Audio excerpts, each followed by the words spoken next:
The David Pakman Show at davidpakman.com. You know, I've been thinking back to that now infamous comment from the second presidential debate where Mitt Romney said he had binders full of women.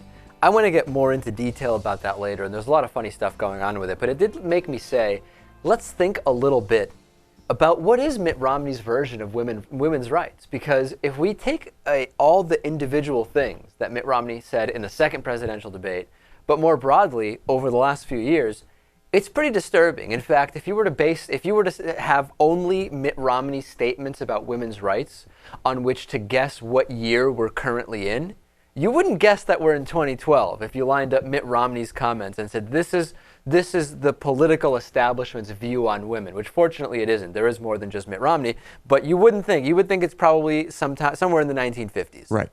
So let's talk about that. Mitt Romney did say, kind of as an aside, during the second presidential debate, that everyone should have access to birth control. The problem is, when we look at what Mitt Romney has said outside of these debates, he has said, I want to defund Planned Parenthood. And he seems to forget that when he was governor here in Massachusetts, he vetoed a bill in 2005 that would have given women that were raped access to emergency contraception. He vetoed that. He seems to have forgotten that. And also, he supported an amendment this year which would have allowed businesses to opt out of the contraceptive mandate. He has said he would support a state constitutional amendment that would declare that life begins at conception, which potentially would make some kind of contraception actually illegal. So when we look at Mitt Romney's aside about, well, you know, binders full of women and everyone should have contraception, there's no evidence at all. Number one, there's no evidence that he actually wanted those binders full of women. It seems that they were forced on him because he wasn't hiring women. And number two, there's no evidence he really wants everyone to have access to contraception. Yeah, so as usual, he's saying something that he's contradicting himself, and he's being very mysterious. We really don't know what he would do. You know what? I think we kind of do know, though, because he went on. He opposed the Lilly Ledbetter Fair Pay Act. Come on. He said, that's because he's about free enterprise. He went to Harvard, and there was a significant portion of his graduating class that were women. And when he became governor, he just didn't know any women. He had not met any women at all that he thought were qualified and he wanted to hire, which is why they brought him binders full of women. In other words, the binders full of women were brought to him because he didn't know any women. Mitt Romney, business success, went to college. He meets so many people. No women stood out to him as qualified individuals. He was hiring mostly just men, so then they bring him the binders full of the women. Just the fact that you need a binder full of women to try and find someone to employ is disturbing. That's the problem. And then again, he indicated that when talking about equal pay, he was talking about an employee. He said, she said, I can't be here until 7 or 8 o'clock at night. I need to be able to get home at 5 o'clock so I can be there making dinner for my kids and being with them when they get home from school.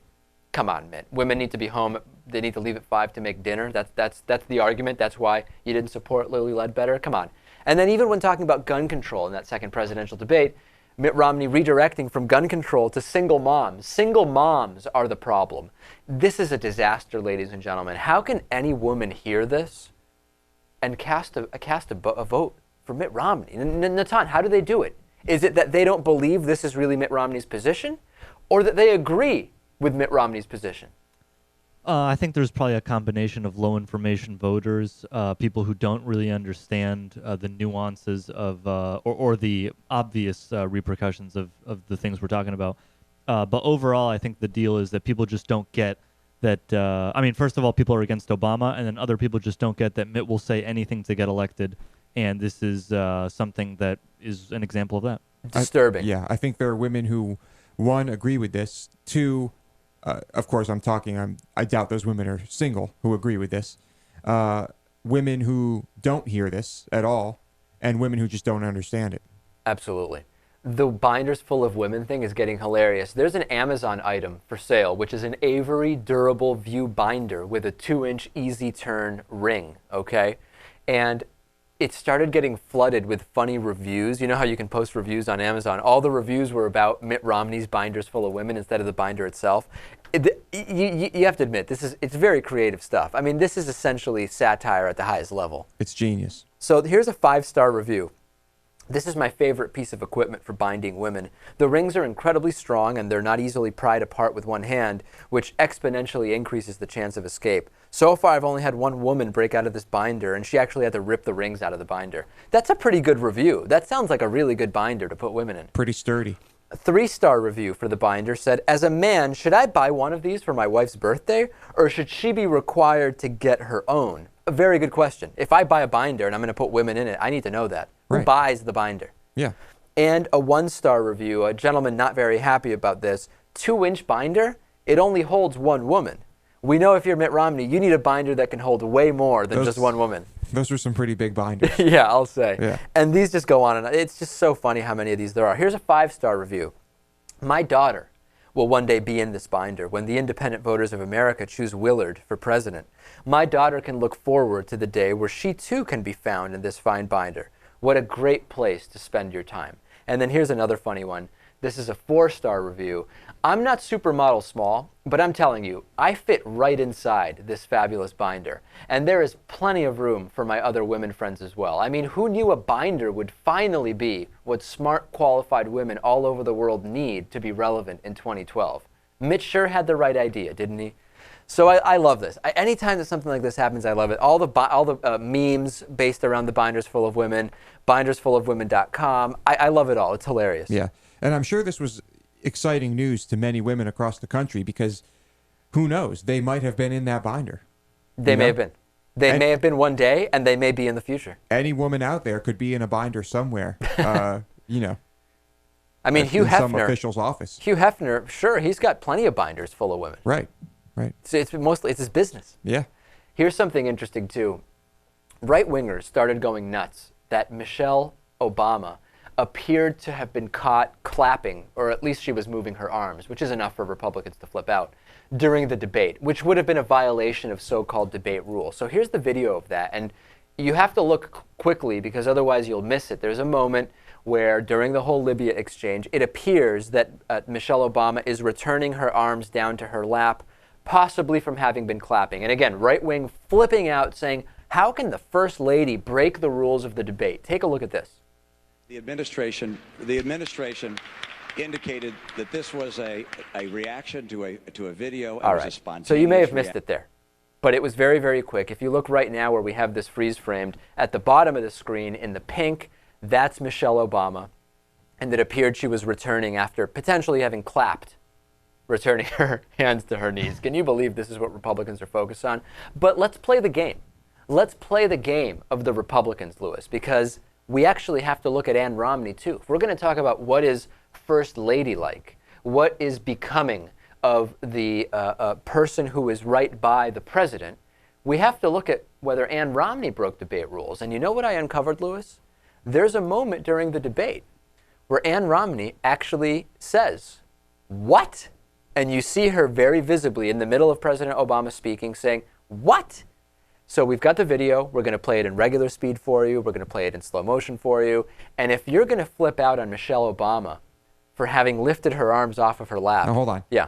I just carefully inspected that video, and she was very clearly clapping. You think she was? She was. Okay. I really couldn't tell. You know what? That's fine, because let's play the game. If you watched the debate, yeah, the entire place at one point or another was clapping or hooting and hollering. Let's kick everybody out. Yeah. Sure. But so let's play the game, and let's go to Ann Romney now, because I'm sure the right wing is just as concerned about her breaking the rules. Take a look at this. A major difference in this campaign is that Governor Romney feels comfortable having politicians in Washington decide the health care choices that women are making. I think that's a mistake. In my health care bill. All right, now let's zoom in and show you again. There she is saying what, and then here we are zoomed in slow motion.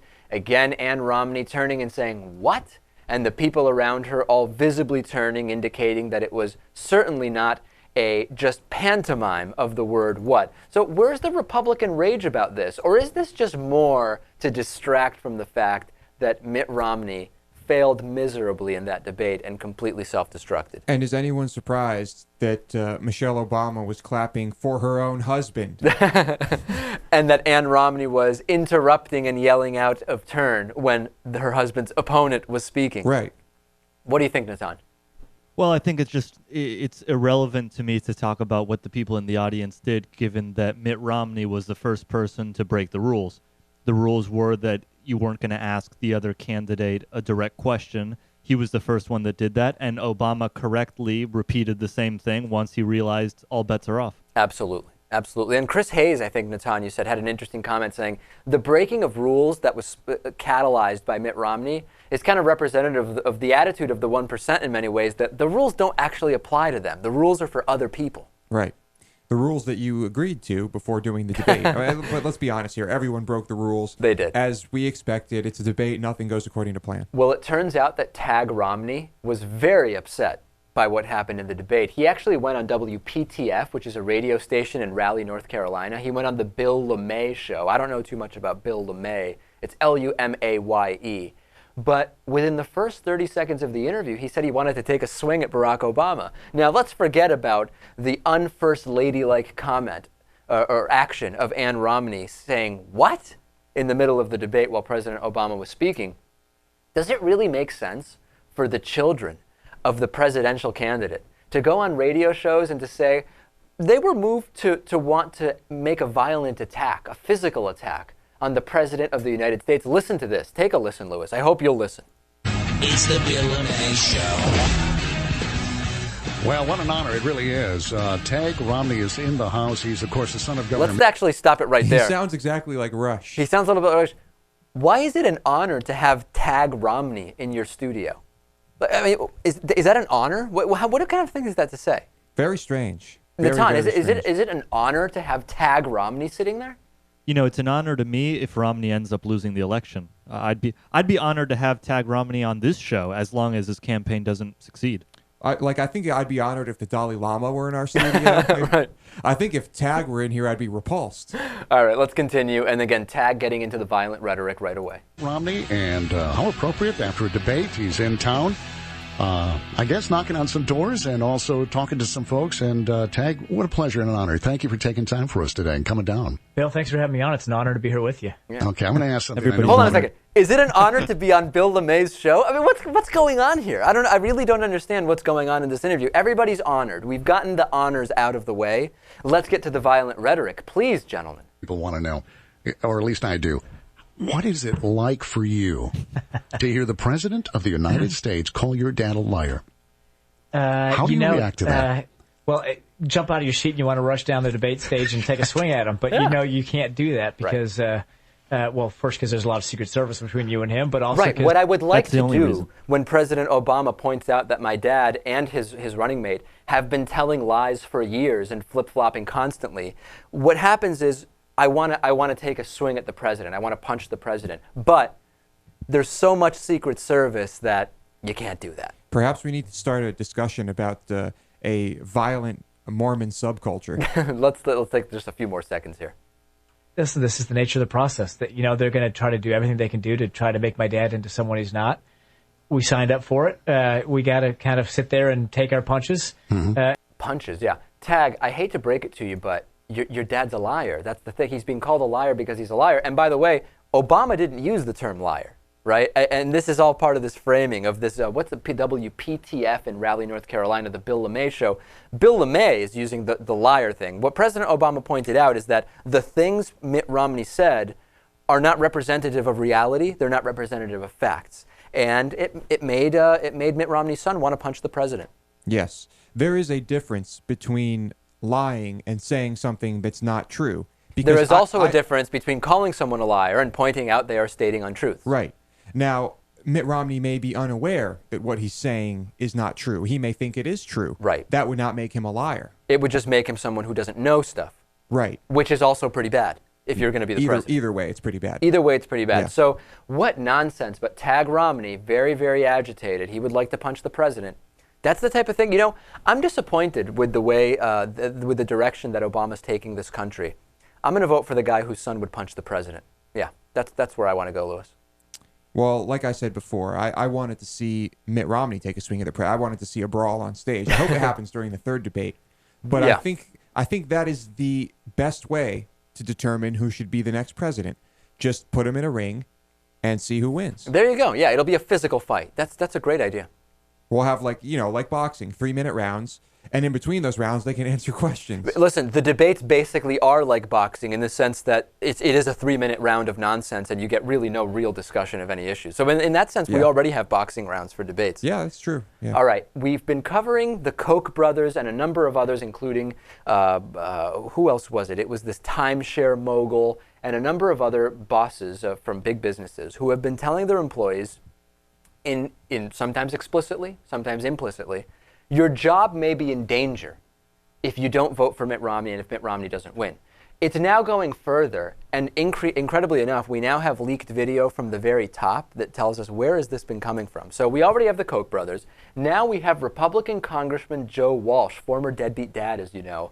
He was encouraging campaign supporters at a recent event saying, if you've got a business, tell your employees what's going to happen if Obama gets reelected, even if none of that stuff's true. Caught on video. Let's take a look at that. If you run, own, or manage a company, tell your employees. What was the CEO this week that said if Obama's reelected, I may have to let all of you go next year? If Obama's reelected, if the Democrats take Congress, I may not be able to cover your health insurance next year. If there's ever a year where people who run, manage, and own companies are going to energize their employees, it better be this year. So incredible. We go, and this is nothing yet, ladies and gentlemen, just stay tuned. We start with some business owners doing this. Pretty big business owners. The Koch brothers, the guy whose name escapes me from the huge timeshare group, a number of others. And then we say, well, where are they getting this idea? Well, we now have Joe Walsh on the record here telling people at a campaign event, you should be doing this. This is the year to tell your employees how they should vote, and they may not have a job if the right person isn't elected. Well, hold on. Where did Joe Walsh get the idea? You know how far up the chain we're going, right, Lewis? All the way to the top? We're going all the way to the top. Here is Mitt Romney, audio of Mitt Romney on a conference call. When was this exactly? This was on a June conference call hosted by the conservative-leaning National Federation of Independent Businesses, the one that's always cited as saying X, Y, or Z about how Obama's bad. Turns out they're a completely right-wing biased group, saying, I'm not even going to tell you what he said. This is where it came from. I'm going to play it for you. Here we go. Away from business is not easy, and I appreciate you're doing that. Two, I hope you make it very clear to your employees what you believe is in the best interest of your enterprise and therefore their job and their future in the upcoming elections.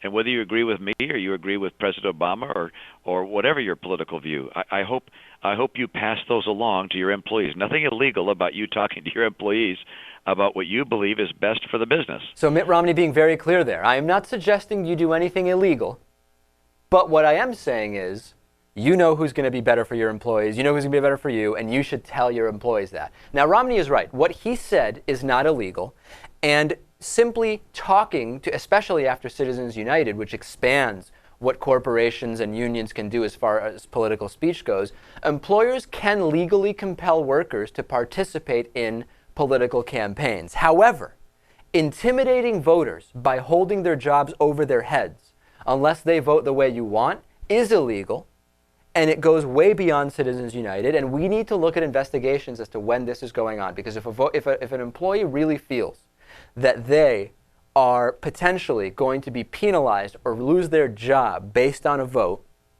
that is against the law.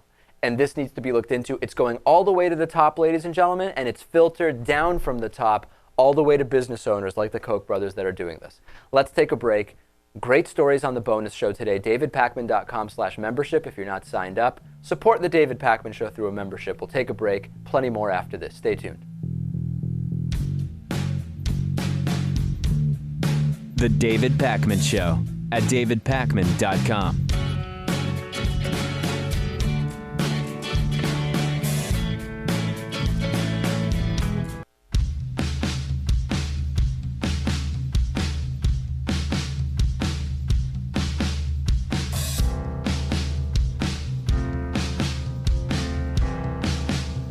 Welcome back to the David Pakman Show. Welcome back to the show. Hope you're joining us on our YouTube live stream. Saying hello as well to everybody joining us from the We Survive Bush, You Will Survive Obama Facebook page, as well as the I Love It When I Wake Up in the Morning and Barack Obama is President Facebook page. also, in addition to saying hi to everyone on the live stream, Lewis, I want to say hi to a new David Pakman Show member today, made possible in part by liberalbias.com. When the facts don't agree with Fox News, how do you know which one is right? Head over to liberalbias.com to get the answers. Kathy Wallace.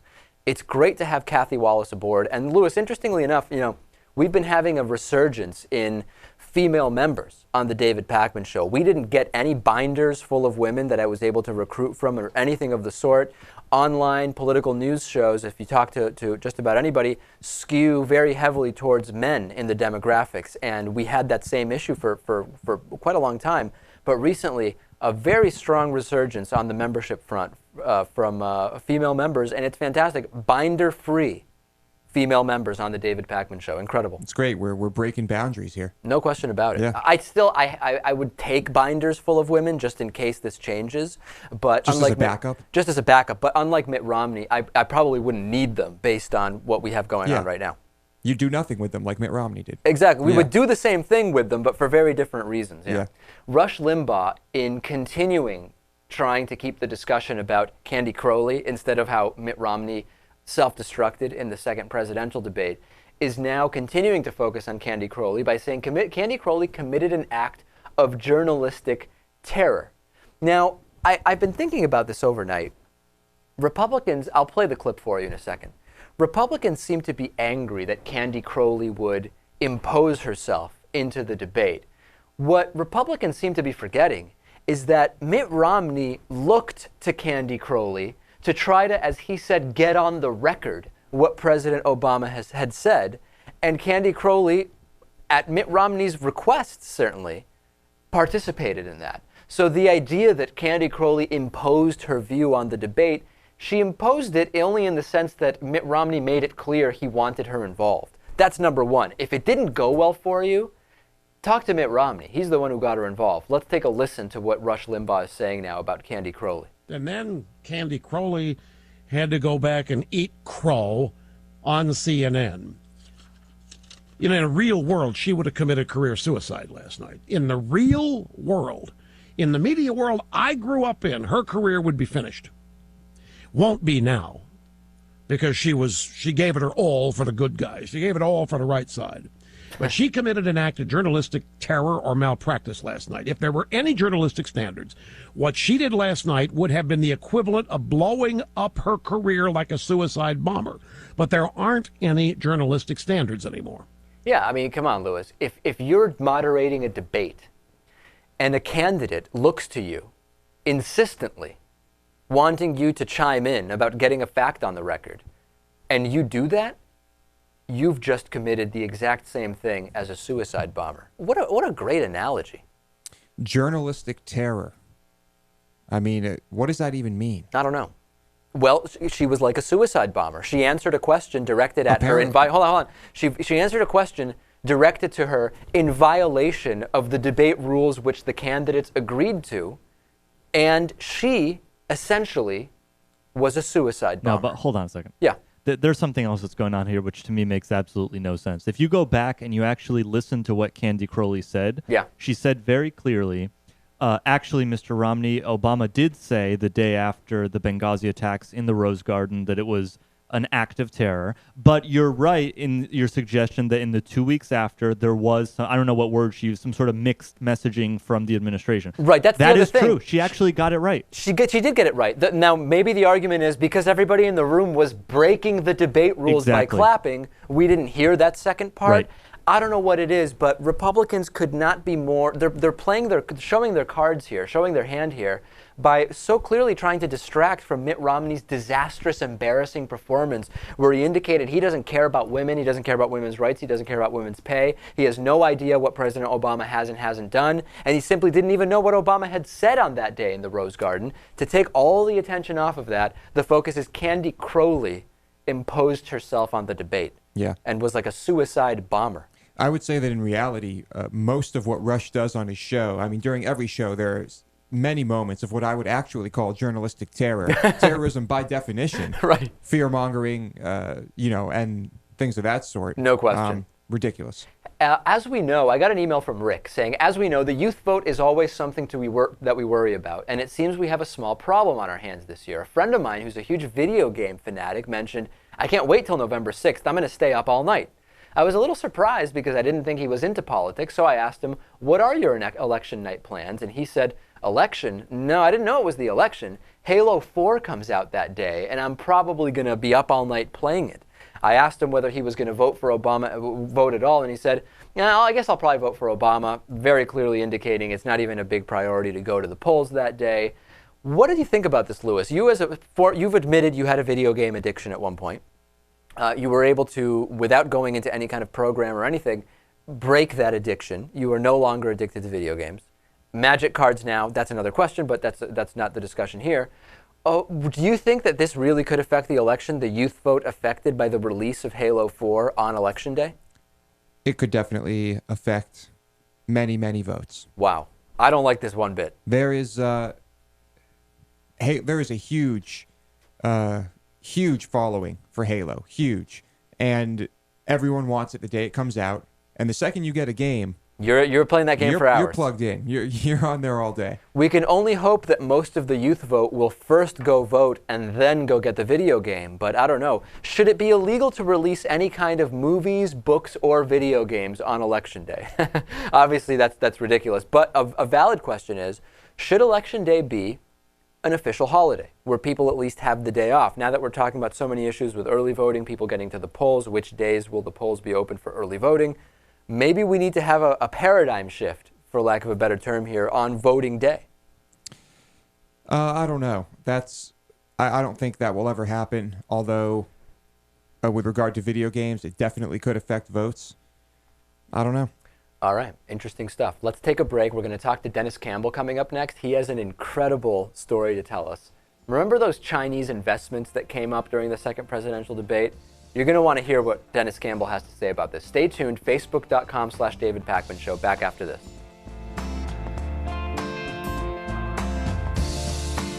The David Pakman Show at davidpakman.com.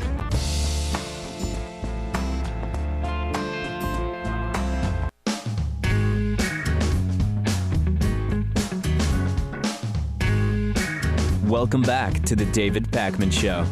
It's Thursday, time for Worldview with Dennis Campbell. Dennis is editor-in-chief of UK Progressive Magazine, also author of the book Billionaire Boys Election Freak Show. Let's go back for a second, Dennis, to that moment in the second presidential debate when the topic of Mitt Romney's pension came up, and President Obama pointed out that Mitt Romney does have many investments in Chinese companies, including, as we've covered on this show, Chinese companies looking to help Iran develop not nuclear, but other types of energy, companies in China that have been caught embezzling money, so on and so forth. There's actually much more to the Mitt Romney Chinese investment story and many more specifics to look at. Isn't that right? Indeed. This week we ran a series in UK Progressive Magazine starting in Monday and concluding on Wednesday just after the debate, looking at the investments in China and China in general as a place with which to do business. And I think it bears a lot of repeating because there were several times across the debate where, for instance, the young gentleman who stood up and said, where am I going to find a job? Well, if you look at his experience in moving jobs overseas, and if you look at the types of working conditions, which I saw during those 11 days in China, it was a propaganda tour. It was a media tour where they tried to show you all the wonderful things that were going on in that country. But then when you saw the conditions under which people work, for example, in the Monday article, I talked about visiting a liquor plant where they literally had to take peat moss and turn it over without any protective equipment whatsoever. So they were working with the fumes coming off the peat with basically just shirt sleeves and these huge forks to flip it over. We in the media were there. We were overcome in a span of about 10 minutes, and I couldn't imagine what it would be like for somebody to work in those conditions for $1 a day in that plant over an extended period of time. If you look at the move and the pending move of the Sensata Technologies plant to China, these were high-skilled manufacturing jobs in the United States where people were making very intricate sensor machinery now being moved across into a similar environment because Mitt Romney, as he said on that 47% tape, absolutely loves the way in which there are people lining up for jobs in that country at $1 a day in dormitories, working 12 plus hours a day, 6 days a week. Now, what we're going to hear from the right on a lot of these issues is, well, there's actually a lot of defenses. One, Mitt Romney actually used in the debate, which is, listen, my investments are in a blind trust. I have no control over those. Now, if we go back to 1994, Mitt Romney is on the record as saying hiding behind a blind trust is, quote, the biggest ruse. So that excuse kind of goes out the window. The other excuses will be, well, listen, if you hold a mutual fund in American companies, there's no question that some of those companies, which you're indirectly investing in, are doing things that are less than ideal. How do we counter that spin from the right? Well, I think part of the issue is let's take a look at what Bain is and what Bain does. The primary thing that Mitt Romney is running on is his experience as a businessman and as a job creator. And as we heard from David Stockman over on the Daily Beast earlier this week, he was neither. All he was a speculator. He was somebody who would buy companies, dress them up, and flip them as quickly as he could. Or harvest them, as he called it. Yeah, harvest them, whatever you want to call it. And, to then be involved. For example, one of his investments that we talk about is in a company called Li and Fung Limited. I keep looking to make sure I get the name correct on that. What they do is they manage what's something called supply chain data and information for many large U.S. companies. That's a euphemism for offshoring and taking jobs and placing them overseas in countries like China, India, etc. And Li and Fung, and I'm looking over here just to make sure I get the list right, they've invested in doing the supply chain management for Toys R Us, Target, Walmart, Timberland, and they actually bought the entire manufacturing operation of Liz Claiborne for $83 million. So now, this idea that his investments in China are neither directly nor indirectly hurting American jobs goes completely out the window. It's a complete fallacy because he's dealing with companies that are of such questionable interest under the imprimatur of it being a Bain and Company investment over which he has no control. Yet every time one of these investments does well, the sale of Sensata, if you think his $100 million IRA has a lot of money in it, once that goes through, it's going to have even more in it. They look for ways to shield income. One of the things I saw the other evening was the Daily Show appearance of J.K. Rowling, the author of the Harry Potter series. She was on again, and she's a billionaire in her own right. And she said something very telling. She said, look, the country supported me, that being the United Kingdom, when I most needed it. I was on benefits. I was really desperately trying to take care of my child. When I finally made it big, I didn't do what the Rolling Stones and several of these other mega stars did and move my residence to Monaco so I could get a better tax treatment. I felt an obligation and a responsibility, as do a lot of us here, to take care of the systems that have helped to support us along the way. There's not a point in time when all of us haven't fallen down and needed a safety net, but the simple answer is not to just take every possible deduction you can, every possible tax dodge you can, and move it overseas. There's such a thing called a social contract, and Elizabeth Warren in your state has talked about that throughout this campaign. Yeah, I mean, that's that's a comment that indicates some semblance of a moral compass, and it's actually laughable, the idea that Mitt Romney would ever make such a statement. I mean, it literally, the idea of it is funny because of how far on the opposite side of that spectrum he is. Yeah, exactly. And when you look at, the investments he's made, the way in which he's done things, even putting his tax returns together, the 1 year that he's allowing the rest of the world to see, he had to adjust his income downward, some $2 million in charitable contributions, to get the paid amount up to 14%, which is half of what the average American pays in their taxes. That's just laughable. Over here on this side of the pond, we could not imagine anybody doing something like that blatantly. And who amongst us doesn't think that come the 7th of November, he's just going to file an amended return and put that $2 million back in his pocket? No question about it. Last thing on this, the double standard that we're seeing here is incredible, because if we just imagine, what if President Obama were found to have invested in a company that was aiding Iran in research? The treatment Well, yes, would be completely opposite, but mainstream media, much of which is conservative, is just completely silent on this issue. They are indeed, and the company you're talking about is Sinuk, the China National Offshore Oil Corporation. Right. They're doing business with the country Mitt says we should bomb at the request of Israel, Iran, and they're helping Iran to develop the North Pars natural gas field. So the hypocrisy throughout his entire campaign, not just on this issue, but suddenly being, the champion of women's rights when he wouldn't even support the Lilly Ledbetter bill. It's just beyond the pale. And here, I find it, as I sit here and I watch every word that comes out of his mouth, it reminds me of the old lawyer joke. How can you tell the lawyer is lying? His lips are moving. Right. It's certainly no different with Mitt Romney and Paul Ryan, as we've seen. Dennis Campbell, editor-in-chief of UK Progressive Magazine, the book Billionaire Boys Election Freak Show. Thanks as always, Dennis. We'll talk to you next week. Thanks. Bye-bye now. The David Pakman Show at davidpakman.com.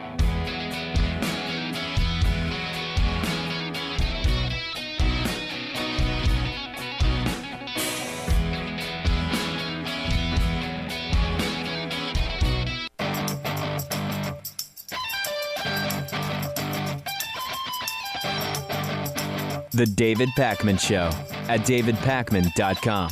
Amanda Todd is the 15-year-old who was found hanged in her home on October 10th. She was from Vancouver, Canada, weeks after she uploaded a video to YouTube detailing how she was being treated horribly and bullied extensively by cyberbullies. Now, Anonymous, the internet gathering known as Anonymous, has named a man that it claims posted the topless pictures of the 15-year-old, taken, presumably, when she was only 12 years old, and harassed her so relentlessly that she killed herself. Now, I'm going to play some of that video from Anonymous for you here. I want to bear in mind, bear a few things in mind. Number one, during a memorial for Amanda Todd earlier this week, her friends said they were aware of a man in his 30s, quote, stalking their friend for years. That being said, we don't really know if this allegation from Anonymous is accurate. What we do know is that it is appearing to be taken very seriously. The video has an incredible number of views online. What we have to talk about is whether this is really the right way to go about indicating who this was. Here's the video from Anonymous.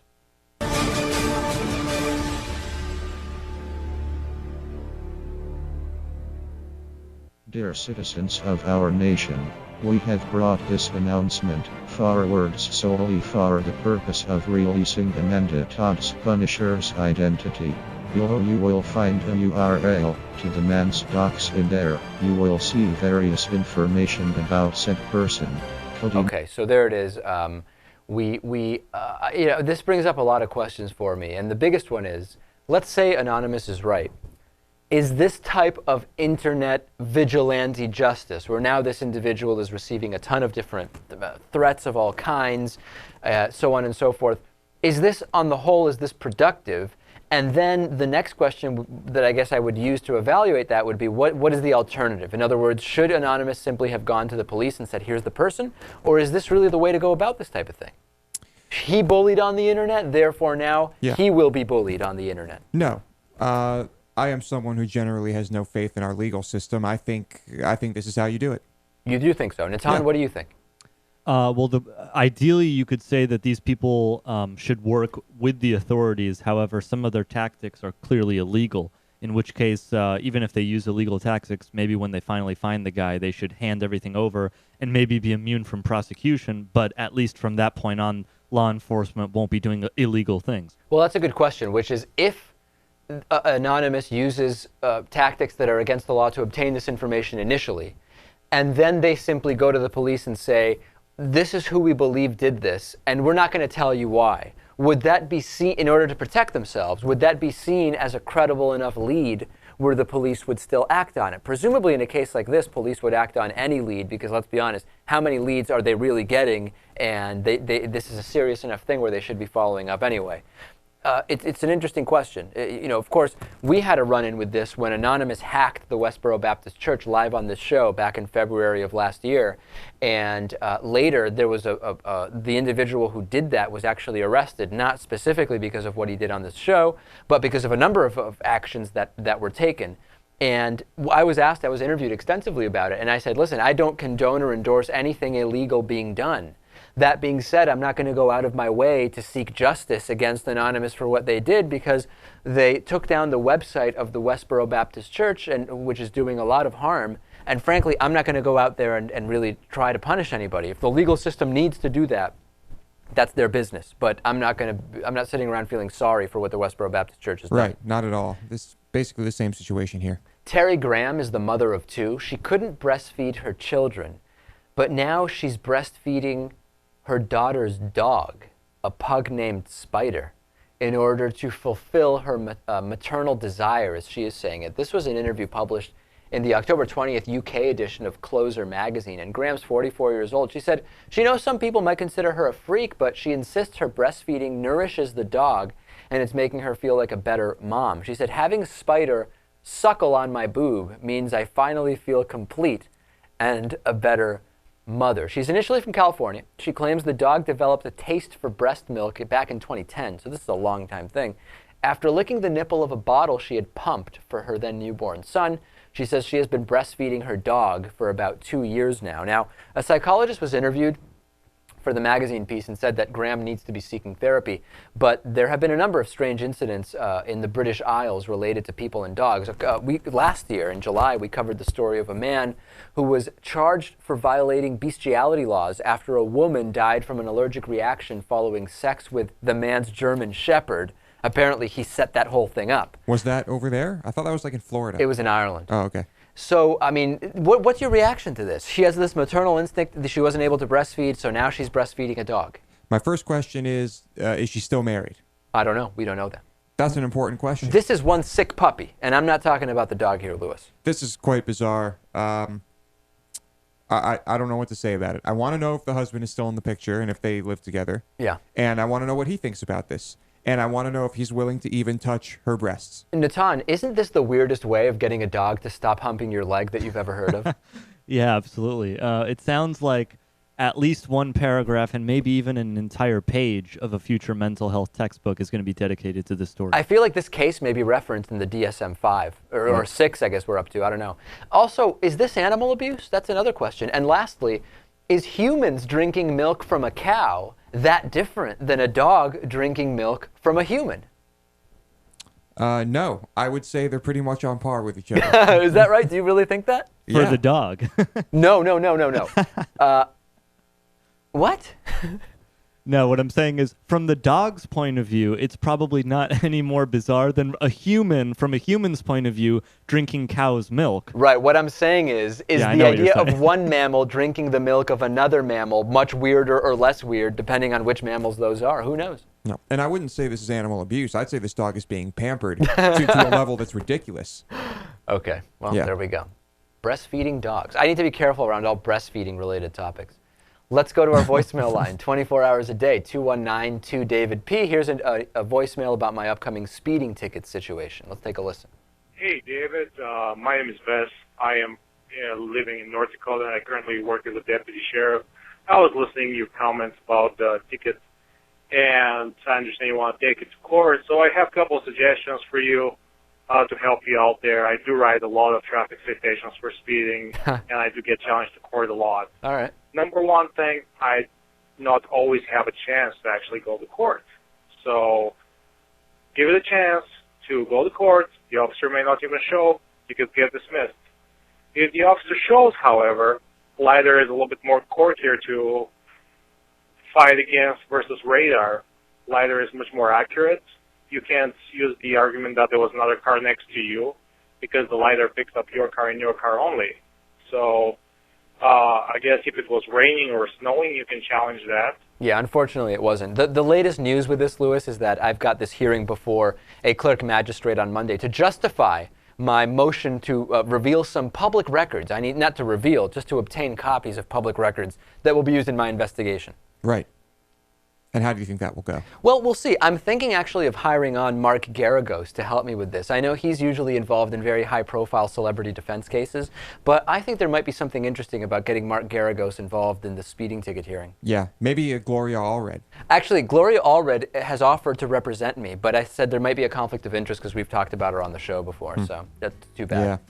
All right, that's it for today. Join us on the bonus show. Become a member. davidpakman.com/membership. Otherwise, we'll see you on Monday. Right. I'll be here. See you then.